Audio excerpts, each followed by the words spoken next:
बिस्मिल्लाहिर्रहमानिर्रहीम। अस्सलाम वालेकुम माय यूट्यूब फैमिली, कैसे हैं आप सब। उम्मीद करती हूँ आप सब खैरियत से होंगे। तो आज मैं 5 स्टार किचन में हाज़िर हुई हूँ एक बार फिर आपके साथ एक नई रेसिपी के साथ, और वो रेसिपी है मटन कढ़ाई। बिल्कुल देसी तरीके से बनाऊंगी, जो कि आज से 30 साल पहले मेरी दादो इसी तरीके से ये कढ़ाई बनाया करती थी। बहुत जल्द और झटपट तैयार हो जाती है। जब मुझे भी जल्दी हो तो मैं इसी तरीके से बना लेती हूँ, ताकि जल्दी जल्दी मेरा काम तमाम हो जाए। बहुत लजीज बनती है। जब बनाती थी तो दिल करता था कि एक ही बंदा सारी कढ़ाई खा जाए।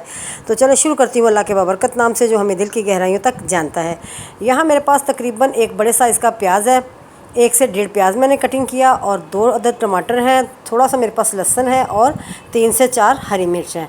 और यहाँ मेरे पास 1 किलो मटन है, यानी कि बकरे का गोश्त है, जो मैं कल बाज़ार से लेके आई थी मंडे वाले दिन। ठीक है, और फिर मैं ना बना सकी तो सोचा मैं आज बनाती हूँ।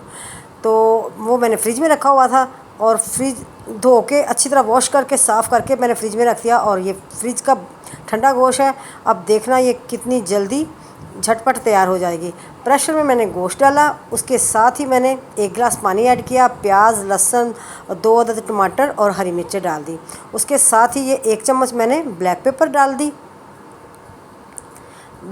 और साथ ही मैंने आधा चम्मच यहाँ ज़ीरा डाला, 2 सबसे छोटी इलायचियाँ डाल दी, और आधा चम्मच मैंने गरम मसाला ऐड कर दिया। उसके साथ ही 1 दालचीनी का टुकड़ा 1 इंच के करीब तकरीबन होगा, वो ऐड कर दिया, और साथ 1 चम्मच मैंने खुश्क धनिया ऐड कर दिया।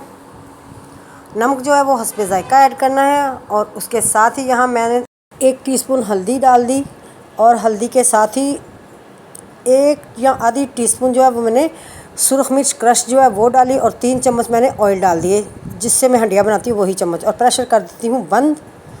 तो 10 मिनट बाद आपसे मिलती हूँ।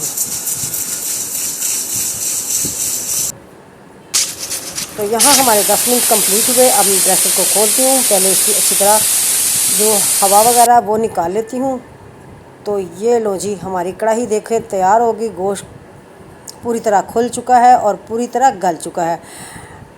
तो अब मैं सबसे पहले ये जो टमाटर डाले हैं इनका छिलका वगैरह उतारती हूँ। इसी तरह से ये देखिए, हाथ से आसानी से छिलका उतर गया। और जैसे जैसे मैं इसमें चम्मच हिलाऊंगी, लहसुन, प्याज, हरी मिर्च जो मैंने चीज़ें ऐड की है, और अदरक की जगह मैंने यहाँ अदरक पाउडर आधा चम्मच वो भी डाला था, वो मुझसे स्किप हो गया और मैं बता ना सकी। तो अब मैं इसको साथ साथ फ्राई करती हूँ, और साथ ही इसका पानी भी खुश्क हो जाएगा, और ये अच्छी तरह फ्राई भी हो जाएगी, और जो हमारी मज़ेदार सी कढ़ाई है वो तैयार हो जाएगी। तकरीबन 10 से 12 मिनट लगेंगे, और हमारा मटन कढ़ाई जो है वो बिल्कुल रेडी तैयार हो जाएगा। और गोश्त जो है वो अच्छी तरह गल चुका है। छोटी इलायची मैंने इसलिए डाली थी कि ताकि बकरे के गोश्त से स्मेल वगैरह जो है वो बिल्कुल ना आए। इसी तरीके से आप बनाएंगे जब, तो बहुत ही लजीज, बहुत ही मज़ेदार बनेंगी। तो यहाँ अच्छी तरह मैंने इसकी भुनाई की। तो अब बिल्कुल हमारी ये जो मटन कढ़ाई है वो रेडी तैयार है। अब मैं इसे डिश आउट करके दिखाती हूँ। यहाँ मैंने इसे किया डिश आउट। बहुत ही ज़बरदस्त इसकी खुशबू आ रही है। पूरा घर, पूरा किचन इसकी खुशबू से महक रहा है। बहुत ही मज़े का, बहुत ही लजीज हमारा ये जो मटन कढ़ाई का सालन है वो तैयार हुआ है। और सबसे जो ख़ास और अच्छी बात है वो झटपट तैयार हुआ है। अगर मेरी वीडियो अच्छी लगी तो वीडियो को लाइक करें, मेरे चैनल को सब्सक्राइब करें। खुश रहें, खुशियाँ बांटें, अपना और बुज़ुर्गों का ख्याल रखें। अल्लाह हाफिज़।